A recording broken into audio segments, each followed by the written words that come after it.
नमस्कार दोस्तों, मैं हूं आर्यन और आप सुन रहे हैं हिंदी गोस्ट टेल्स मेरे साथ। आज हम कुछ ऐसी कहानी देखेंगे जो खुद लोगों ने बयान की है।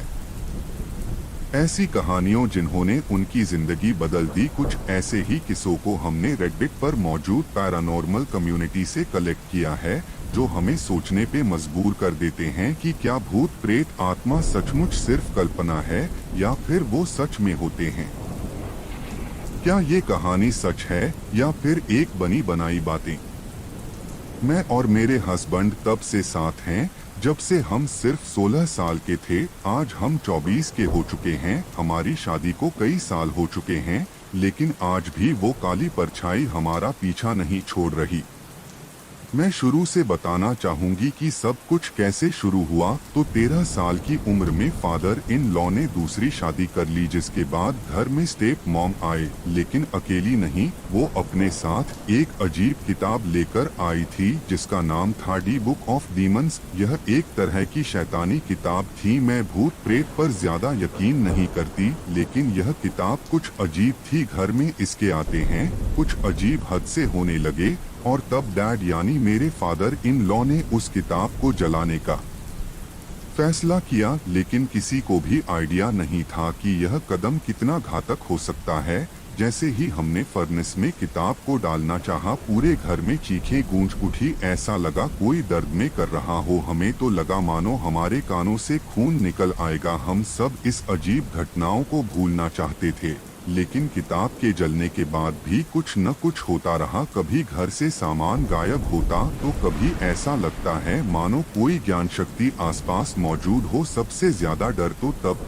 लगा जब एक दिन हमने देखा कि घर का लॉन्ड्री बास्केट घर के छत पर रखा हुआ है। मेरे हस्बैंड की बहन, जो उसे समय खुद उस घर में रहती थी, अक्सर अनजान आकृति महसूस करती। एक रात जब वो सो रही थी तो उसे अपने बिस्तर के पास एक काली परछाई दिखाई दी जो किसी तरह हवा में झूम रही थी। शुरू में तो मुझे लगा कि शायद ये कोई वहम रहा होगा, लेकिन हद तो तब हो गई जब मैंने खुद अपनी आंखों से इस एंटिटी को मैनिफेस्ट होते देखा। उस दिन मुझे याद है कि मैंने अपना फोन टीवी स्टैंड पे रखा था, लेकिन अगले ही पल मुझे अपना फोन कमरे के दूसरे तरफ दिखाई दिया, वो भी सीलिंग से नीचे गिरते हुए। 2018 में हमने पहले बार अपना घर लिया और तब ऐसा लगा कि इस एंटिटी ने भी हमारे साथ नए घर में प्रवेश कर लिया हो। अजीबोगरीब घटनाएं तो होती ही रहती थी, जैसे खिड़की दरवाजा का अपने आप खुलना, अलमारी की आवाज और कभी किसी के भारी कदम अक्सर सुने देती थी। हमेशा कुछ सामान भी अपनी जगह बदलते रहते थे, ठीक वैसे ही जैसे लॉन्ड्री बास्केट वाले इंसिडेंट में हुआ था। मगर करीब एक साल बाद जब हमने दोबारा घर चेंज किया, तब कुछ ऐसा हुआ जिसे याद करके मैं आज भी डर जाती हूँ। मुझे याद है कि उस शाम हम दोनों बाहर ड्राइंग रूम में बैठे बात कर रहे थे और पता नहीं कि मुझे कुछ अजीब महसूस हुआ। अपने आंखों के कोनों से मैं किसी परछाई को देख पा रही थी जो पीछे मुड़ी तो देखती हूँ कि एक लंबी काली परछाई मेरे किचन के ठीक सामने खड़ी थी और हमारी बातें सुन रही थी। उस पल मुझे डर से ज्यादा कुतूहल महसूस हुआ, क्योंकि इतने साल में एक बार भी इस एंटिटी ने खुद को हमारे सामने पेश नहीं किया था। मुझे याद है कि मैं किचन में उसके पीछे गई, लेकिन देखते ही ये आत्मा शख्स, एंटिटी जो भी था, वो दीवारों के पीछे गायब हो गई। मुझे पूरा यकीन है कि ये मेरा कोई भ्रम नहीं था। उस दिन के बाद से ऐसा लगा जैसे पैरानॉर्मल घटना है अचानक से बढ़ गई। हमें ये एंटिटी हमेशा अपने आसपास महसूस होती। कभी रात को कोई मेरे नाइट स्टैंड के पास खड़ा दिखता तो कभी ऐसा लगता कि कोई मुझे छूकर गुजर है। ना जाने कितनी ऐसे रातें हैं जब मुझे ऐसा लगा जैसे मेरे आसपास कोई है, जबकि घर में मैं अकेली होती हूँ। ठीक है, ऐसे ही घटना है मेरे हस्बैंड के साथ भी होती रहती है। कुछ महीने बाद हमारी बेटी का जन्म हुआ और तभी से ये एंटिटी अक्सर उसके कमरे के आसपास होती। रात में बंदरों से 20 दफा उसके रोन की आवाजें सुनाई देती है। कई बार ऐसा लगता है कि हमने उसके कमरे के दरवाजे के खुलना की आवाज सुनी है, लेकिन चेक करने पर वहाँ कोई नहीं मिलता। पिछले साल हमने घर दोबारा बदल लिया। अब इस घटना को भी 1 साल बीत चुका है, क्या बदला है ये तो मालूम नहीं, लेकिन हाँ अब ये अजीब घटनाएं आती जाती रहती हैं। कभी कभी महीनों तक कुछ महसूस नहीं होता तो कभी अचानक से सब वापस शुरू हो जाता है। वही दरवाजा का खुलना बंद होना, चीजों का गिरना और किसी के कदमों की आवाज। मुझे ऐसा लगता है कि हमें इन सब की आदत हो चुकी है। हमारी बेटी अब 4 साल की हो चुकी है और मुझे ऐसा लगा था कि शायद वो अब इस सब से उभर चुकी होगी, लेकिन फिर कल कुछ ऐसा हुआ जिससे मेरा डर वापस बढ़ने लगा। अचानक खेलने खेलने उसने मुझे पूछ लिया कि वो काली परछाई जो मुझे रोज रात को मिलने आती है वो कौन है। ये सुना और समझ पाना कि हमारी बेटी भी उसे महसूस करती है, वो भी रोज काफी डरावना था। मुझे लगा था शायद हमारे पीछे पड़ी वो काली परछाई सिर्फ आसपास रहना चाहती है। पिछले 1 साल में मैं शायद सब कुछ भूलने लगी थी, लेकिन पिछले कुछ हफ्तों से डिस्टरबेंस बहुत बढ़ गई है।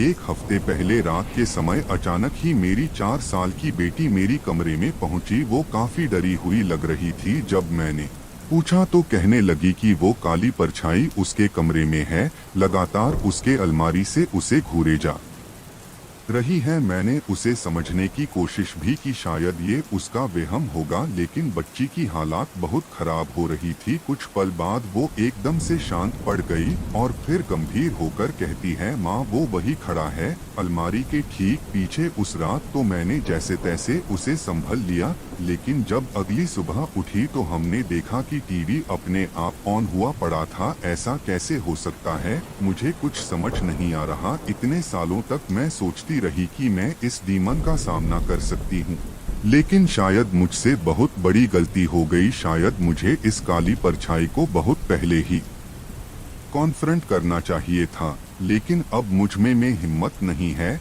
अब ये मेरे बच्चे के पीछे है, मेरे पीछे है, या फिर किसी के पीछे नहीं। शायद हमारे साथ सिर्फ रहना चाहती है, मुझे कुछ पता नहीं। लेकिन जैसे ही कोई अपडेट होता है मैं आपको जरूर बताऊंगी।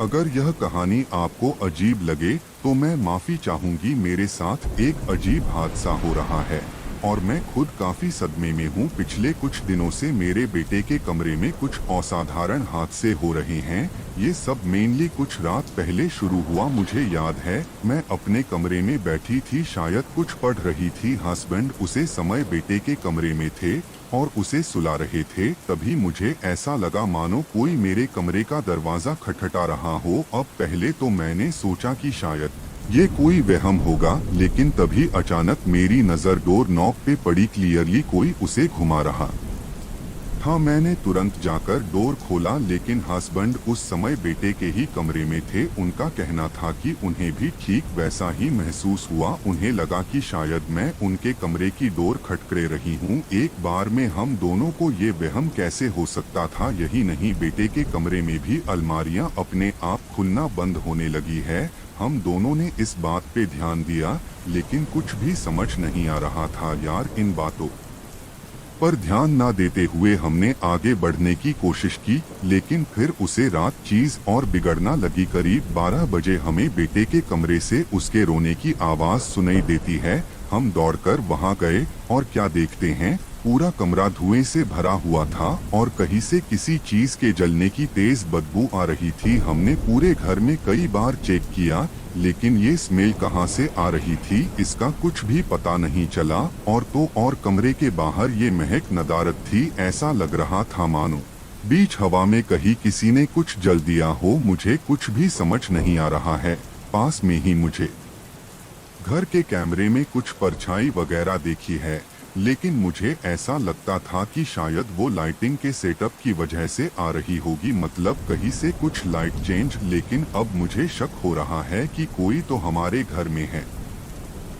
तो कल मैंने अपने बेटे के कमरे में हो रही असाधारण गतिविधियों के बारे में शेयर किया था। आज इसके बारे में आगे बताना चाहूंगी। कमेंट क्षेत्र में कई लोगों ने सीओ पॉइजनिंग के बारे में बताया था। हमने आज घर के सारे इलेक्ट्रिकल प्रिशिएशन चेक करवा। थैंकफुली वैसा कुछ भी नहीं था। फिर भी मन की तसल्ली के लिए मैंने आज सभी रूम्स में धूप बत्ती दिखाई। और हनुमान चालीसा का पाठ किया। सब कुछ ठीक ही चल रहा था। उसे दिन हमने हमारे कमरे में एक साथ रहने की प्लानिंग की थी, लेकिन फिर बीच रात में अचानक की हमारे कमरे की एसी खराब हो गई। पहले से भी कोई प्रॉब्लम नहीं थी, जो भी हुआ अचानक हुआ। हम बेटे के कमरे में वापस जाना नहीं चाहते थे, क्योंकि एसी वाली घटना के बाद हम वैसे ही डरा हुए थे। आज हमने पिछली रात गेस्ट रूम में बिताई। आज टेक्नीशियन को भी बुलाया है, जिसने एक अजीब बात बताए। उसका कहना है कि फर्स्ट फ्लोर के सभी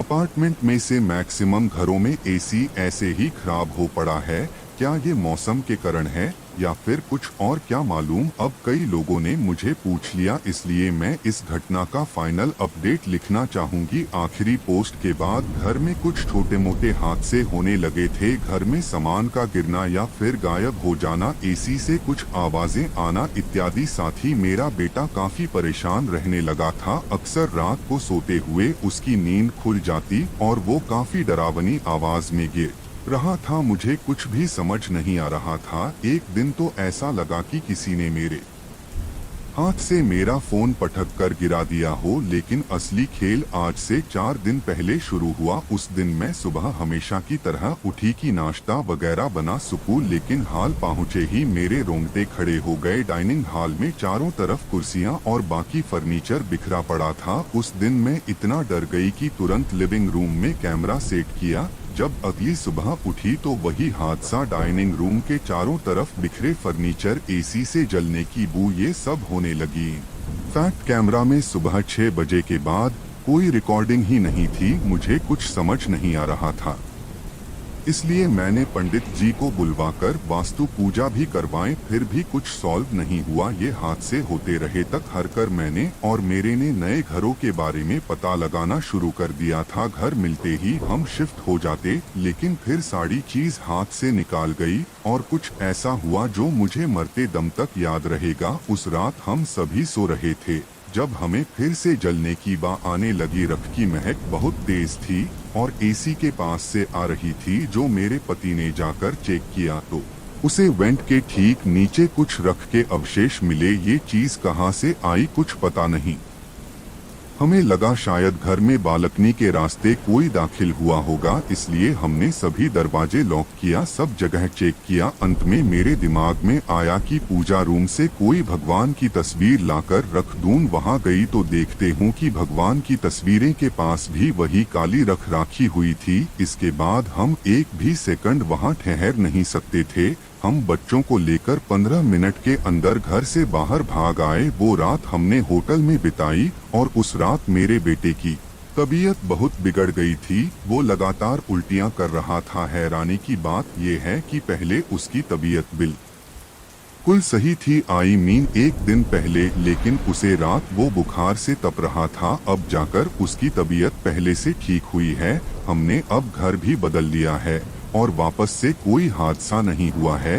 ये क्या था, कोई आत्मा, काला जादू या महज हमारा बेहम, या फिर कोई हमें परेशान कर रहा था, ये सब मुझे नहीं मालूम। लेकिन इस घटना ने मुझे पूरी तरह से बदल दिया है। मैं और मेरे भाई बहनों ने एक ही आत्मा को बार बार देखा है। मैंने और मेरी बहन ने सिर्फ उसकी परछाई देखी है, लेकिन भाई का कहना है कि उसने आत्मा को बहुत करीब से देखा है, मानो उसका पहले का कोई रिश्ता हो या आत्मा किसी हॉरर फिल्म से आई लगती है। देखने में बिल्कुल फीकी, पतला दुबला कद और लंबे बाल। उसके बाल काफी गंदे भीगी हुए से मालूम होते हैं। मुझे याद है जब मैंने उसे पहले बार देखा था तो लगा था कि वो बीमा हो। उसने एक गाउन पहने हुआ था जो काफी बुरी हालात में था। उसके पैर भी खाली थे, मानो बिना चप्पलों के लंबी दूरी चली हो। जैसा मैंने बताया था, भाई ने उसका चेहरा देखा है। वो कहता है कि वो औरत हमेशा उसे घूरती रहती है। कभी वो सोया होता तो लगता कि वो पीछे हवा में झूम रही है और उसे पर नजर गड़ाए हुए हैं। कई रातों को वो उसके बिस्तर के बगल में खड़ी होती है। भाई को उसकी नजरों में अपने लिए बेहद नफरत महसूस होती है। एक बार तो वह परछाई कहानी से उसके गाड़ी के पिछले सीट पर बैठे और उस दिन वो किसी तरह खुद को बच्चा पाया, वरना उसका एक्सीडेंट हो सकता था। या आत्मा हमेशा उसे मुस्कुराकर देखते हैं।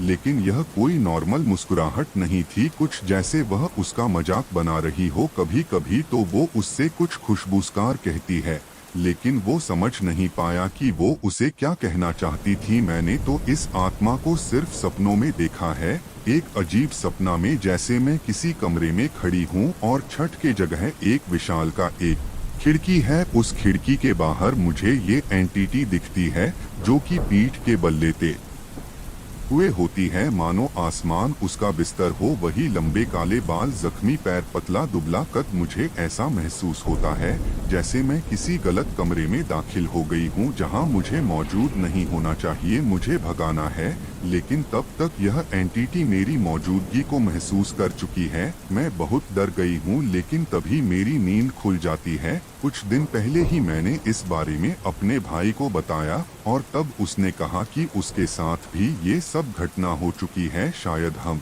काफी कोटिल में थे और बेचैन भी। इस वक्त हमने अपनी बहन को फोन लगाया। उसने कहा कि उसे भी घर के कॉरिडोर में वही औरत दिखाई देती आई है। उसे याद है कि उसे महसूस होता था जैसे कमरे में कोई नेगेटिव एनर्जी मौजूद है। इस कारण से उसे स्लीप पैरालिसिस की बीमारी भी हो गई थी। हम काफी सैडमी थे क्योंकि हमें बिल्कुल आइडिया नहीं था कि यह आत्मा हम सभी को डारा क्यों रही है। इस वाक्य को अब कुछ साल बीत गए हैं। वो एंटिटी दोबारा दिखाई नहीं दी। मैं शुक्रगुजार हूँ कि हमारा सामना कभी दोबारा नहीं हुआ, लेकिन कभी कभी सोचती हूँ कि वो आखिर थी कौन। जो भी हो, अब मैं खुश हूँ और वो आत्मा हमसे बहुत ही ज्यादा दूर कैसे दूर गई पता नहीं, बट हाँ, अब सब कुछ ठीक है। तो दोस्तों, यही थी 3 रेडिट से उठाई हुई पैरानॉर्मल कहानी। और कहीं ना कहीं ये सारी कहानियां हमें सोचने पर विवश कर देती हैं कि क्या इस दुनिया में जीवित लोगों के अलावा भी कुछ है, और साधारण करते हुए दिया अनजान शक्तियां और एक काल परछाई। क्या ये नजर का धोखा है या फिर सच में ऐसा हो रहा है? वैसे यहाँ ये भी पॉसिबल है कि ये सब कहानी मनगढ़ंत हो, लेकिन ये कहानी सच भी हो सकती है। अब एक्चुअल में क्या हुआ था, इस सवाल का जवाब कोई नहीं दे सकता, लेकिन हाँ, मैं आप सभी से पूछना चाहूँगा कि आप क्या मानते हैं। कमेंट सेक्शन खुला है, वहाँ जाइए और तीनों कहानियाँ के बारे में मुझे अपनी राय बताइए। अगर आपने मेरी पिछली कहानी नहीं सुनी है तो वो वीडियो और मेरे चैनल की जो प्लेलिस्ट है वो अब आपको यहाँ दिखाई दे रही होगी। आप उन्हें सुनकर कहानियों का आनंद ले सकते हैं। यदि आप चाहते हैं कि मैं भविष्य में आपकी कहानी सुनाऊं, तो कृपया डिस्क्रिप्शन में दिए गए ईमेल आईडी के माध्यम से अपनी दिलचस्प और रोमांचक कहानियां मेरे साथ साझा करें। और मिलते हैं अगले मंगलवार को ऐसी ही किसी डरावनी कहानी के साथ। तब तक के लिए गुड बाय, और कहानी सुनने के लिए आप सभी दोस्तों का धन्यवाद।